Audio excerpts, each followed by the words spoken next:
Bonsoir, merci de votre fidélité. Il est tout juste 18h30 sur Al-Oula, c'est l'heure du journal. Voici le sommaire. À Rabat, son Altesse Royale, le Prince Moulay Rachid, préside l'ouverture du Salon international de l'édition et du livre. Une 30e édition qui réunit pas moins de 700 exposants d'une cinquantaine de pays. L'édition 2025 met à l'honneur l'émirat de Sharjah et rend hommage aux Marocains du monde.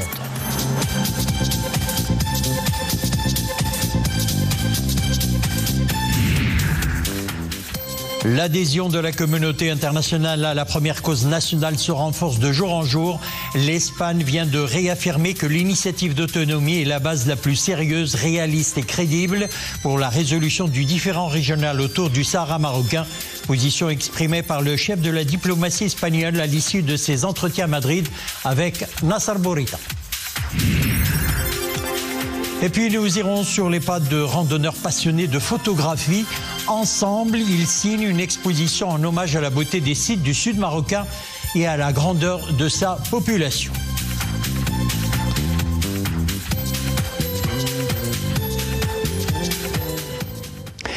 Le ciel reprend ses quartiers à Rabat pour la 30e édition. Cet après-midi, son Altesse Royale, le Prince Moulay Rachid, a présidé à l'Espace OLM Souissi l'ouverture de cette 30e édition du Salon international de l'édition et du livre, organisé sous le patronage de Sa Majesté le Roi Mohammed VI jusqu'au 27 avril.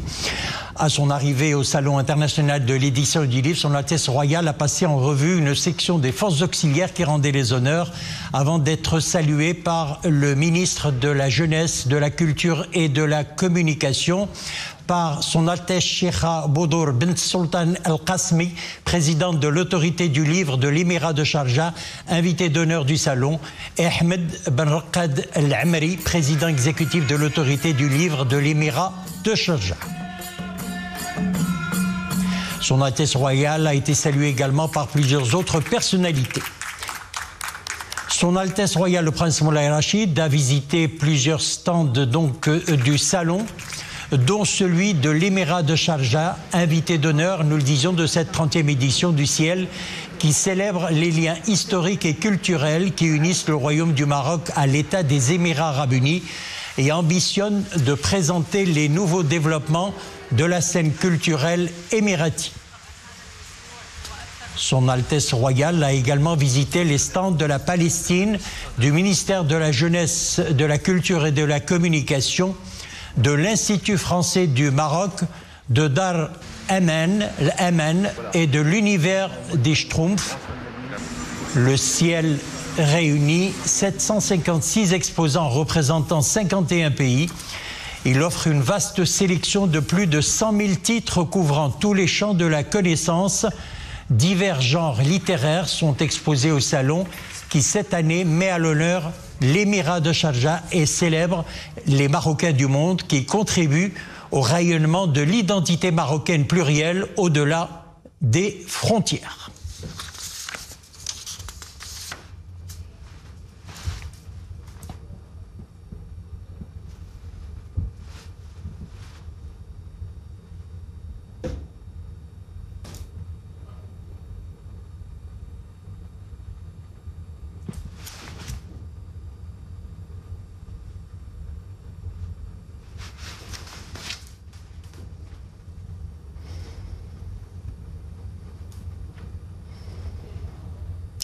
Nous y reviendrons au cours de nos prochaines éditions. Après une tournée en France, en Estonie, en Moldavie, en Croatie et en Hongrie, le ministre des Affaires étrangères, de la coopération africaine et des Marocains résidant à l'étranger, Nassar Bourita, a fait escale aujourd'hui à Madrid où il a rencontré son homologue espagnol José Manuel Alvarez. Les questions de migration, de sécurité et de défis régionaux et internationaux ont été au cœur des entretiens entre les deux ministres. Et puis dans une déclaration à l'issue de ces entretiens et au sujet de la question du Sahara marocain, le ministre espagnol des Affaires étrangères a tenu à réaffirmer que l'initiative d'autonomie est la base la plus sérieuse, réaliste et crédible pour la résolution du différend régional autour du Sahara marocain. Sophia Fakrout.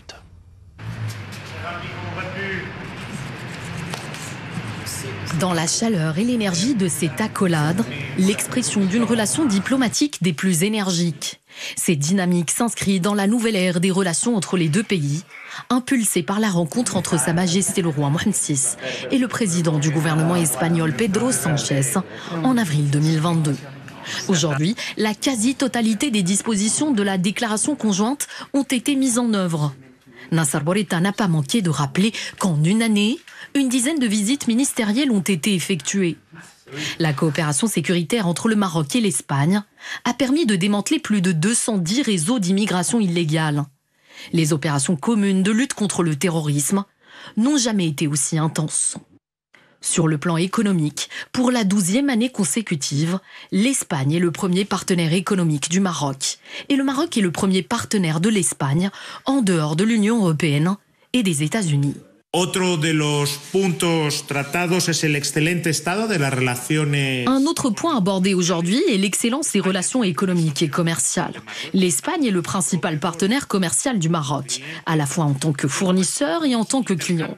Nos échanges commerciaux ont une fois de plus atteint un nouveau record historique, avec près de 23 milliards d'euros, soit une augmentation de plus de 7%. Aujourd'hui, l'on remarque la présence forte de l'Espagne dans les plus grands investissements au Maroc, que ce soit dans le domaine ferroviaire, dans le dessalement de l'eau ou dans d'autres secteurs vitaux. Et l'organisation de la Coupe du Monde 2030 va nous donner une grande chance de renforcer ce partenariat, car c'est cet esprit qui nous a conduits à cette organisation commune, qui est un symbole fort de ces relations bilatérales.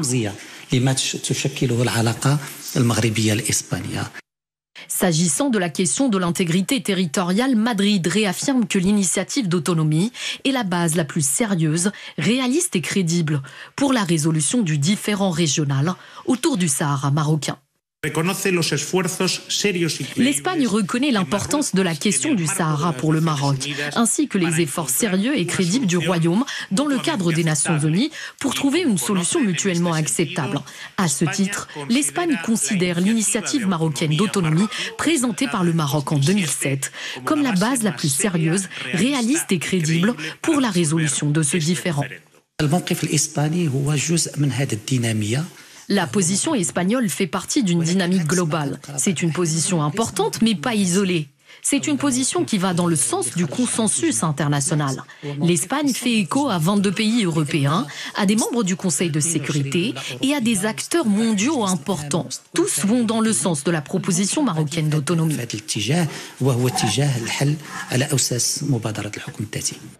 Entre le Maroc et l'Espagne, la diplomatie s'illustre tant par les mots que par les gestes et les actes. Les deux ministres ont renouvelé l'engagement de traiter les différentes questions d'intérêt commun dans un esprit de confiance et de concertation. Objectif, renforcer davantage la coopération bilatérale, notamment dans ses dimensions humaines, économiques, commerciales et sécuritaires. Et pour parler de cette tournée européenne de Nassar Bourita, avec nous depuis Rabat, Driss Aissaoui, analyste politique. Si Aissaoui, bonsoir. Bonsoir, cher ami. Alors, l'on relève donc une constance de la position de l'Espagne qui, 3 ans après la signature de la déclaration conjointe adoptée au terme des discussions entre Sa Majesté le roi Mohammed VI et le président du gouvernement espagnol Pedro Sánchez, réaffirme donc que l'initiative d'autonomie est la base la plus sérieuse, réaliste et crédible pour la résolution du différend régional autour du Sahara marocain. Alors, que symbolise cette constance ? Écoutez, nous savions depuis longtemps que l'Espagne est un pays d'abord voisin, c'est un voisinage intelligent entre le Royaume du Maroc et le Royaume d'Espagne. Et ce qui a été fait entre les responsables espagnols et les responsables marocains est tout à fait formidable. Nous sommes aujourd'hui en train de parler de qui ? On est en train de parler de l'un des partenaires les plus sérieux, les plus importants de l'économie marocaine, et beaucoup de chantiers sont ouverts pour faire que ce partenariat devienne véritablement quelque chose de fondamental dans les relations bilatérales. Et le ministre des Affaires étrangères, M. Nassar Bourita, n'a pas manqué cette occasion pour aller le redire, pour aller le souligner devant les responsables espagnols. Et je vous dirais une seule chose, c'est qu'avec l'Espagne, il y a tant de choses à voir, surtout cette liaison fixe qui devra se faire entre le Maroc et le sud de l'Espagne. C'est quelque chose d'extraordinaire. Driss Issaoui, par la voix de son ministre des Affaires étrangères, la Hongrie réaffirme également son soutien au plan d'autonomie et considère qu'il doit être la base pour la solution, une position exprimée, rappelons-le hier, suite à ses entretiens de Nassar Bourita à Budapest avec le ministre des Affaires étrangères de la coopération africaine et des Marocains résidant à l'étranger, Nassar Bourita. Autre signal fort de cet appui, la Hongrie a décidé d'étendre la compétence territoriale de ses services consulaires à l'ensemble du territoire national. Ça, c'est extraordinaire aussi. Nous ne pouvions pas espérer plus.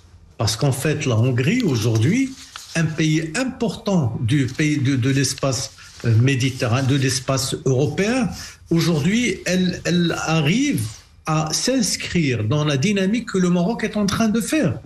Et le Maroc est en train de vivre cela avec beaucoup de pays. Et la Hongrie, aujourd'hui, a inscrit son rôle. Elle a vraiment insisté pour être un pays important. Et je pense qu'ils le feront. Et le fait d'étendre cette compétence aux provinces sahariennes, c'est quelque chose d'extraordinaire. Et aujourd'hui, nous allons avoir la Hongrie, le Maroc et d'autres pays qui vont pouvoir travailler ensemble et construire à l'avenir des relations tout à fait intelligentes, importantes, dynamiques pour aller de l'avant et surtout inscrire des possibilités. Parce qu'en fait, le Maroc n'a pas seulement stabilisé le développement des provinces sahariennes, il a surtout ouvert des perspectives, que ce soit avec les provinces sahariennes elles-mêmes, mais avec, disons, les pays africains, surtout avec l'initiative de Sa Majesté le Roi pour les pays du Sahel en matière sur leur ouverture sur le Sahel. Et ça, c'est extraordinaire. À un moment où d'autres pays ne le voient pas de cet œil. Et le Maroc est en train de s'inscrire de manière dynamique dans cette évolution extraordinaire. Et le Maroc, très certainement, va aller de l'avant. Il s'inscrit dans cette logique et ça va aller de mieux en mieux et de manière plus forte et de plus profonde à l'avenir. Driss Issaoui, analyste politique, merci d'avoir été l'invité du journal ce soir. Merci.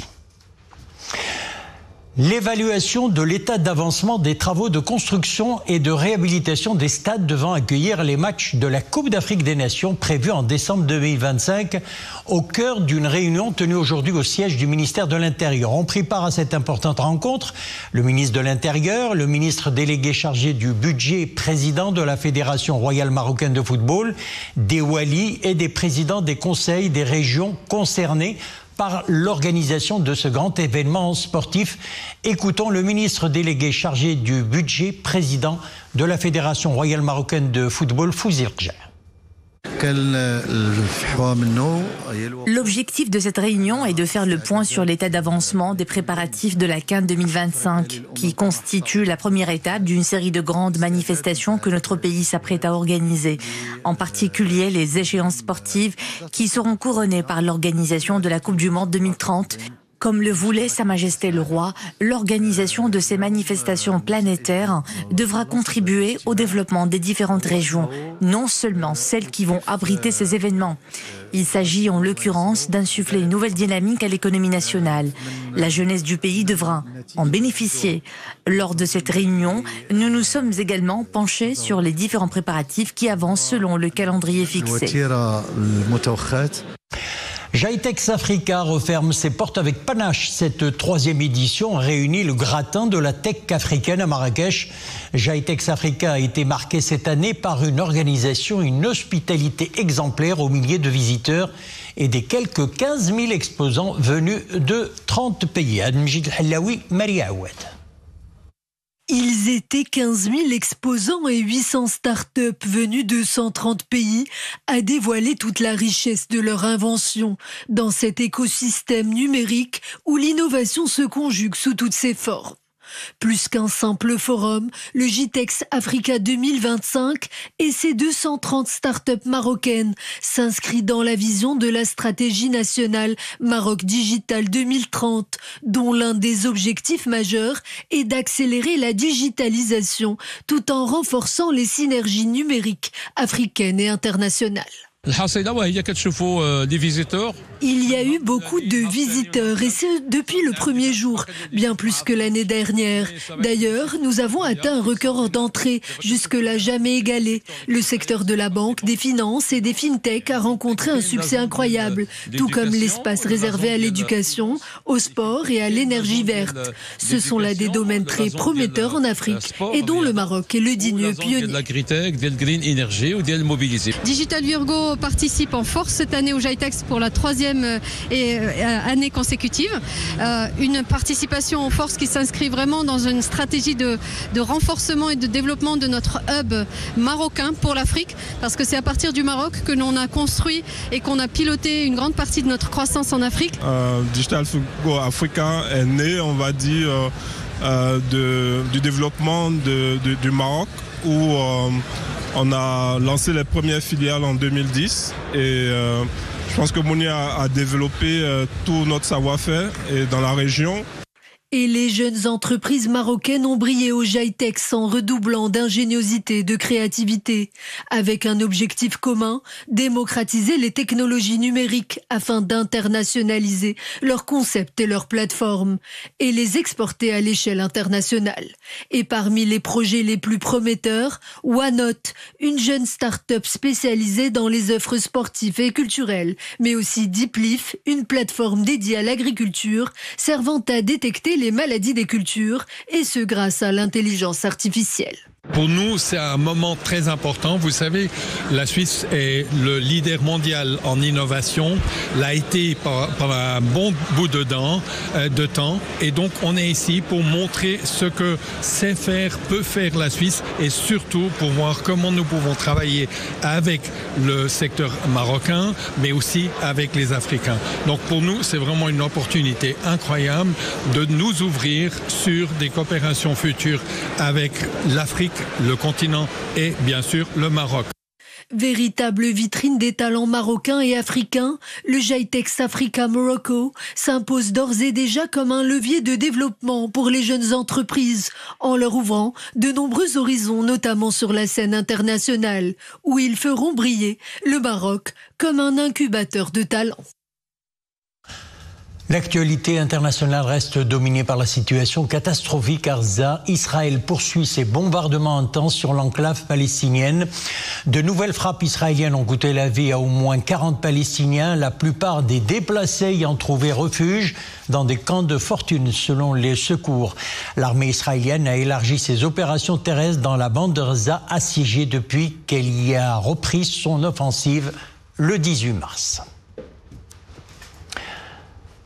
Dossier ukrainien, le chef de la diplomatie américaine Marco Rubio et l'émissaire spécial Steve Witkoff sont à Paris. Ils ont été reçus par le président français Emmanuel Macron pour des discussions sur le conflit en Ukraine, au moment où les Européens tentent de faire entendre leur voix face à des pourparlers de cessez-le-feu qui piétinent d'ailleurs. Auparavant, le président français s'était entretenu par téléphone avec Volodymyr Zelensky. Et sur le terrain, dans la nuit d'hier, une attaque massive de drones russes a fait 3 morts et 30 blessés à Dnipro, selon le gouverneur local. On revient chez nous, c'est une exposition de photographie plutôt originale à laquelle nous convie actuellement la galerie Al-Fassi de Rabat. Une 50aine d'instantanés réalisés dans la région de Tinrir par un groupe de jeunes gens passionnés de voyage et de randonnée. Tous font partie de l'association Abrid qui œuvre depuis 2017 pour l'amélioration des conditions de vie des populations en milieu rural. Il est à l'échelle Dominique Orlando.